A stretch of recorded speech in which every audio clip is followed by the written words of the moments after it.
Hi there, I'm Jim Zirin. Welcome back to More Conversations. We're delighted to have with us David Rubenstein. David Rubenstein is the co-founder of the Carlyle Group, one of the largest private equity firms in the world, with assets under management approaching $200 billion. The Carlyle Group has invested heavily in the healthcare, energy, and financial services sectors, and has also emphasized in recent years investments in China, where it has participated in that country's explosive growth. David Rubenstein is one of the leading philanthropists in the United States, and we're very much honored to have him here with us. David, welcome. My pleasure to be here. We have certain superficial things in common. I think I should note at the outset. One is we're both only children. Another is that we're both lawyers. And the third is that we're both talk show hosts. Yes. There the resemblance ends, I'm sorry to say. But I thought perhaps you could share with us how you got started in private equity and how the Carlyle Group evolved into the giant that it is today. Okay. Well, I'm a lawyer, as you suggested, and if you're a very good lawyer, you probably are practicing law. I wasn't that good a lawyer. I started at Paul Weiss, and after a couple years, people hinted maybe I should do something else, and I went to work in the government. I ultimately worked in the White House for President Carter, and we lost the election to Ronald Reagan in 1980. I went back and practiced law. Once again, my clients and colleagues said I'm not that good a lawyer, so I decided to do something different, and I decided to start a private equity firm in Washington, and it took off, and we did reasonably well, and it grew to be one of the largest in the world. So it was not something I planned on doing. I didn't go to business school. I didn't have a finance background, and like many people who start companies, you do it by feeling your way, and I got lucky. Well, tell a little bit about how you came to go to the Carter White House. Here you are at Paul Weiss. You're a first-year associate, a second-year associate.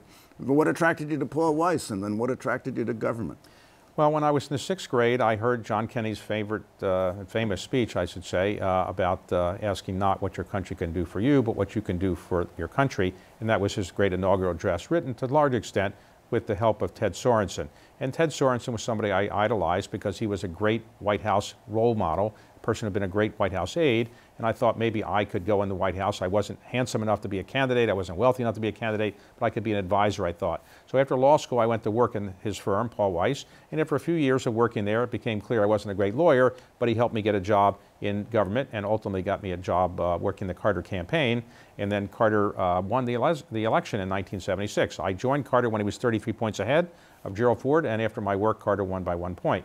So you might say, what was my contribution? But I got a job in the White House, and at the age of 27, I was the Deputy Domestic Policy Advisor to the President of the United States, a job I really wasn't qualified for, but it was very enjoyable for me. So that's how you get to go to the White House. You work in the campaign. You don't apply and take a test like getting into college. It's not the SATs. No, they usually don't go survey the best people in the country and say, we want to hire you. They usually get people working the campaign. Now, obviously, they fill in spots, but working in the campaign helps. Okay, so Ronald Reagan defeats Carter, and you're out of a job. That's right. People came to me all the time when I was working in the White House and said, you're a bright young man. If you ever want a job, call me up. But then after we lost the election, I started calling them. None of them called me back because who wanted a Carter White House aide? And I should add that I wanted to run against Ronald Reagan, or at least I wanted Carter to run against Ronald Reagan, because they said, he's so old, he's 69 years old. Nobody that old can possibly run for president. Now I'm 68, and it looks like a teenager to me at this age, but 69 seemed old when I was then 31. I had to go back and practice law because I didn't have any other skills. Finally, a law firm. There you go again. Well, I had no skills other than trying to practice law, but people must have heard of my reputation because it took me many months after the Carter years to get a job. And I used to say to my mother, I have so many offers, I don't know which one to take. She'd say, just take one. But 3, 4, 5, 6 months after Carter lost, I was still looking for a job. Finally, somebody felt sorry for me. I got a job practicing law, and I realized, again, I wasn't that good at it. Okay, so you realized you weren't that good at it, so what do? You had a problem. Well, I heard about something that Bill Simon had done. He had done a leveraged buyout of a company called Gibson Greeting Cards in the early 1980s. He put $1 million in and made about $80 million. And I read about it and I said, that's for me. I don't know what it is, but I got to do a leveraged buyout business better than a legal business. So I decided to put a firm together that would do leveraged buyouts in Washington. I recruited people who actually had some financial experience. I really didn't. I helped raise the money to get off the ground, and then we started. And we had a lot of mistakes in the early years, but after 30 years, it grew to be one of the largest in the world. So were you able to put in any money yourself? Well, in the early days, I had modest amounts of money, and I invested it. And I put in what I had, but it wasn't until later on that I had a lot of money to reinvest in the company. Now I am, I guess, one of the larger investors and the biggest shareholder. Okay, so you start the Carlyle Group, and it's a private equity firm. Maybe you can tell us what private equity is. Private equity is essentially a two-word phrase that means to some people investing in privately owned companies, fixing them up and then taking them public or selling them at a pretty good rate of return. Some people would include venture capital in it. Some people would say private equity means just buyouts. But using the generic term of private equity, it's any type of private investment in a private company where you're designed to get 20, 30% annualized rates of return after improving the company or doing things that make it much better than it was before. So you don't invest in public corporations that are listed on the stock exchange? Historically, private equity firms don't do that. Now, so occasionally they now take some stakes in minority stakes in publicly traded companies where they might later take the company private, but generally it's designed to do things in the private setting. Now, you started the Carlyle Group in 1987, and you've averaged over the years something like 17 to 20% rate of return. It's phenomenal. Well, we've done well, but other firms have done well also. Can you get in? Do you need $200 million to get in, or can you get in with $1,000?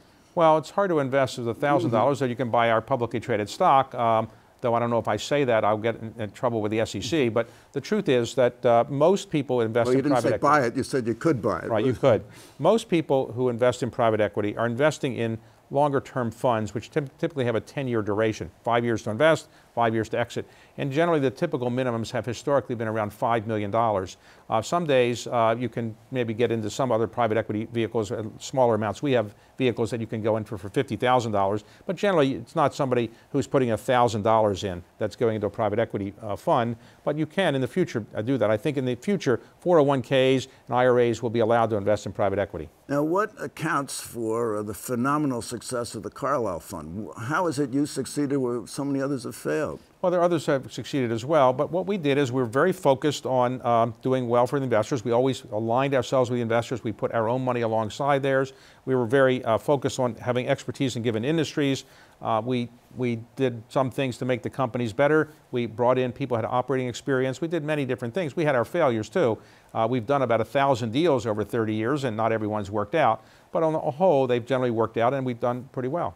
And the Carlyle Group has also been a player in the area of social responsibility, and I know that you're a leader in that field, corporate responsibility. Right. And I noticed a column by Andrew Ross Sorkin where he says that the private sector should take the lead in gun regulation. Is that something, an issue that you've thought about and addressed? Well, you've got lots of things that you've just put on the table, so let me address that. We are interested in corporate social responsibility. Any private equity firm that's very good will worry about those kind of issues. Clearly, we want to do things that are sustainable. We want to do things that don't harm the environment, and we're very sensitive to that.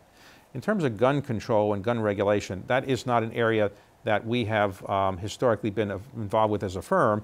But when I did create the firm, I said I didn't want to invest in things that I thought were inappropriate. So we don't invest in tobacco. We don't invest in firearms. We haven't invested in gaming. We haven't invested in alcohol. Now, we might moderate some of that, but we would not invest in firearms. And so we don't do that. Now, whether private equity firms have the ability to change government policy, I don't know. Okay, so let's talk about China, where you have invested. What attracted you to China, and what have you done there? Well, China is a place where we are probably the largest of the global private equity firms investing there. We've done a great many deals, about 100 deals there, and it's been quite profitable for us. We have a large part of our workforce there. China is the biggest economy in the world as measured by purchase price parity. It's actually bigger than the United States, and it will continue to grow. We've got 1.4 billion people, a lot of consumers, and an enormous growth rate. They've been growing for 30 years in a row. They grew at 10% a year. They're now growing at about 6.5, 6.9%, but that's still much higher than we're growing. We're growing at maybe 2%. So it's an incredible opportunity to invest in government-owned companies or like state-owned enterprises where you can buy a minority stake and openly privatize it, or entrepreneur-driven companies like Alibaba or Tencent. And there are great opportunities there. And you know, if I was starting Carlyle all over again today, I might start it in Shanghai. You're a frequent traveler to China, aren't you? I go there many times a year because that's where we have a lot of our employees. That's where I meet with a lot of our investors, and I find it to be a fascinating society. Yes, absolutely. I've been going there for many, many years. Okay, so you recently returned from the Global Economic Forum in Davos. President Trump went there and gave an address. What is your prognosis for the global economy and for the United States economy as a takeaway from that meeting? Well, normally at Davos, you always worry about a new problem that's coming along in the economy. This time, the place was very filled with the idea that the economy around the world right now is in pretty good shape for 2018 and maybe beyond that. I think the tax cut bill is probably giving people a lot of confidence that probably the U.S. economy will be in pretty good shape for a while. You like the tax cut bill? It has its pluses and minuses. I mean, like everything, it's very complicated. It has some very good features, some features I wouldn't have put in if I were voting for it. But overall, I think it probably will be a benefit for the economy in the short term. Ultimately, we have a lot of debt that's coming out of it. We have about $20 trillion of debt now in the federal government, and we're adding under this bill about $1.5 trillion if the numbers are to be believed, and if they're accurate. We don't really know what the ultimate cost, but $1.5 trillion is additional debt that we have to pay for at some point. You had about $850 billion in debt at the time that you were in the Carter White House, so you can see how it has escalated. Yes. When I was in the White House, at the last year of Carter, right before we left office, we proposed a budget that was said to have about a $59 billion deficit, annual deficit. That was thought to be so high, we had to pull it back and propose a balanced budget. But today, we have budget deficits that are about 1.2, 1.3 trillion a year. So we have a serious problem. Now, I just had my first grandchild, and maybe when she's my age, she'll begin to pay this debt off. At some point, somebody's going to have to pay it off. I'm probably not going to be around to have to pay off that debt. With the prospects you've given us for the global economy, what's your take on the tremendous volatility we've seen in the stock market? Well, the stock market's gone quite well since President Trump was elected. I think the stock market was up at one point about almost 44, 45%. Now, it's given back some in recent weeks, but generally it's still two-thirds of the money that, two-thirds of the recovery has occurred. In other words, what was given up, about two-thirds has come back as we speak today. Generally, the stock market was probably due for a modest correction. It had gone up quite rapidly. Generally, I think the U.S. economy is in pretty good shape for these reasons. One, we have low interest rates. While they're rising, they're not rising to the level that I had when I was in the Carter administration, when they were 12 and 13 and 14%. Secondly, we have very low unemployment, historically low in many cases. Third, we have a lot of credit availability. Fourth, the U.S. economy, I think, is becoming more productive. And I think also the U.S. economy is having a lower tax rate now, and that's probably going to stimulate more growth and probably stimulate the kind of growth that we want of maybe almost as much as 3%. So we've had 8 years of unprecedented growth or more. Do you think we're in line for a recession now? Well, since World War II, we've had recessions on average every 7 years. We've never gone more than 9.5 years without a recession. The last recession ended in June of 2009, so we're approaching the 9.5 year point.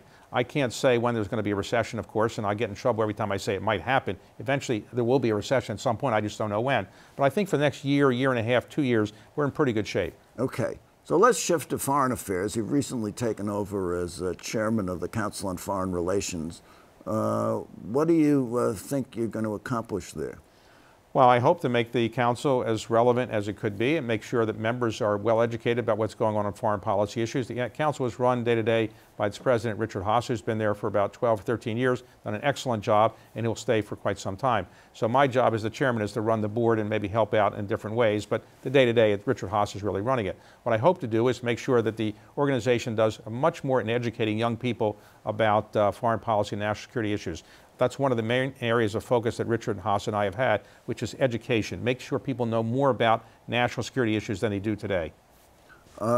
What about the national security issue involving the Russian hack and interference with our elections? Is that an issue you think will be addressed at the council? Well, the council will, of course, have conversations about it, and it's something we're going to discuss. It's a major issue. You've had this hacking of this election. I think that's clear, but it's probably there was hacking of other elections, probably the most recent German election. Some people say that that was hacked. Maybe the Brexit election was hacked. French election was hacked. The French election, the Spanish election, and it may not have been the first time this effort was made in the United States. So I don't really know. I'm not an expert on it, but I do think that we ought to do better things to make sure this can't happen in the future. I'm not sure we can completely prevent it.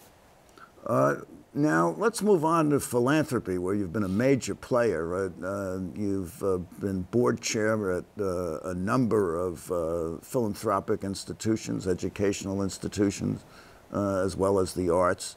What has been your approach to philanthropy, and particularly if you'd be good enough to address patriotic philanthropy, which is one of the areas of interest? Sure.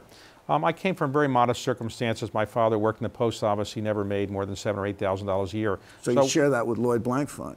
Well, our father had the same job, actually, same job. They weren't mail carriers, they worked as postal clerks.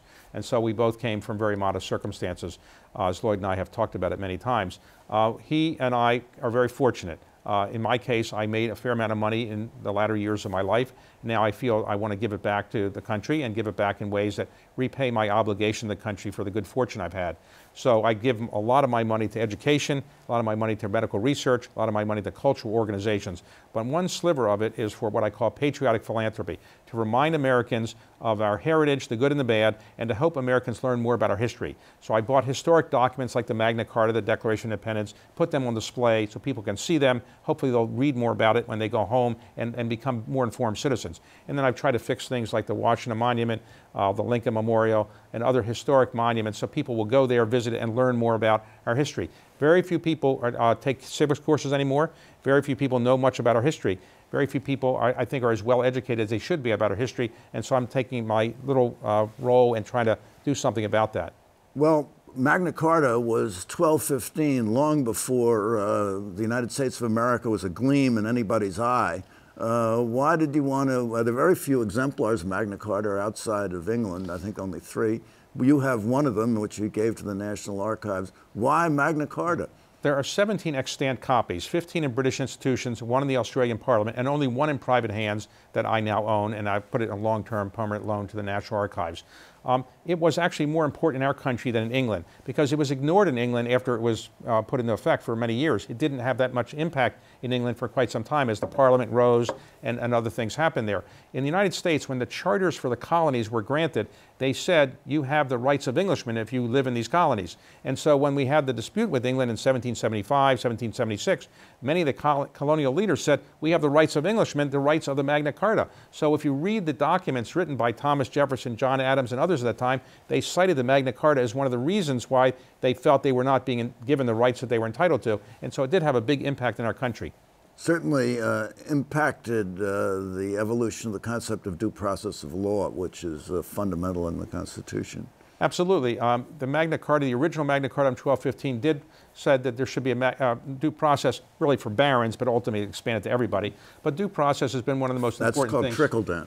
Well, whatever it's called, it originally was supposed to apply just to barons, but now it applies to everybody. And it's been one of our most important precepts in our law, which is everybody's entitled to equal and due process. Let's just talk about your talk show. How did you get into the talk show business? You have this wonderful talk show called Peer to Peer on Bloomberg. And as a matter of fact, even before that, you were interviewing people. Are you a closet journalist? Well, I wouldn't say that. What actually happened was this. I was asked by Vernon Jordan to take over as the president of the Economic Club of Washington. My job was to get business people to speak and then ask them some questions. But I found that most business people were relatively boring speakers and they were losing the attention of the audience. And so in asking the questions, I would try to liven things up with some humorous questions. It seemed to work. So about 10 years ago, I abandoned the format of speaking and I just had people be interviewed by me, and it worked well. And then Bloomberg saw it and said, why don't you put it on TV? So it's not something that I would say that I'm a professional at, but it's something I enjoy. It's my hobby. I don't play golf, so this is what I do instead of playing golf. Well, you interviewed Donald Trump at in December of 2015 at the Economic Club of Washington.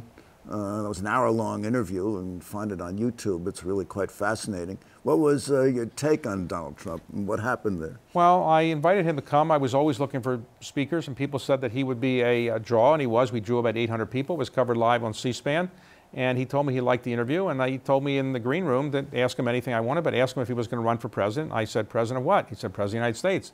I said, look, I've been around a long time. You have no chance of getting elected. But obviously, I was wrong.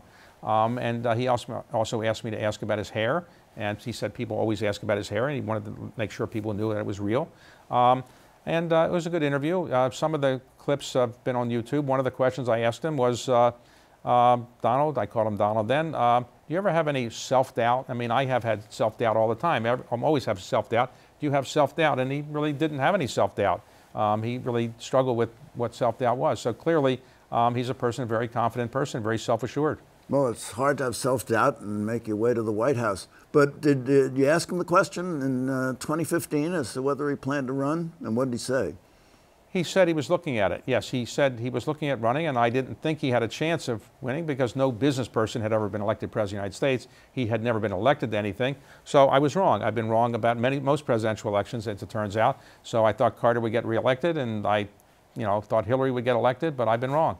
Do presidents make good business people? I mean, you've had at least two presidents, past presidents, one past, one future on your board at the Carlyle Group, the two Bushes. Well, we've had former President Bush 41 serve as an advisor. He wasn't doing business deals per se, but there's no doubt that if you have a former president speaking at a dinner, you're more likely to draw people than if David Rubenstein is speaking. So not anymore. Well, I think so. So there's no doubt that having former presidents, secretaries of state will be a draw to a dinner or something like that, and that's what we did with those individuals. Do you still have public figures, either past, present, or we haven't aspiring? done that. That was done probably in the early days when we weren't as well known. So when Jim Baker joined our firm as a former Secretary of State, he's obviously well known. It gave us credibility. As our organization has grown, the organization's track record itself is the credibility. So we don't really do that so much anymore.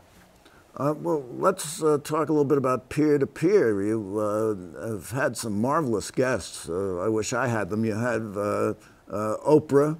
You asked her whether she was going to run for president. What did she say? Well, it was a little tongue-in-cheek. I said, it's clear that you don't have to be experienced as an office holder to run for president, so why wouldn't you consider running? And she played with it, and, as an experienced television person, she kind of played with it a bit, but I don't think she's really going to run. In my view is, why should she run? She's got a better job. Being Oprah is better than being president. When you're Oprah, nobody criticizes you. When you're president, people will criticize you. So I think she's very happy with where she is. I'd be surprised if she would run. Although Trump just criticized Oprah in connection with her comments about the Russian interference, so she has become the target, really, since she made that speech at the Golden Globes. Well, she's gotten more attention maybe than she would have if she not being thought of as a potential presidential candidate. I can't speak for her, but I would be surprised if she did decide to run. Okay, you had a magnificent interview with Colin Powell. What was your take on him?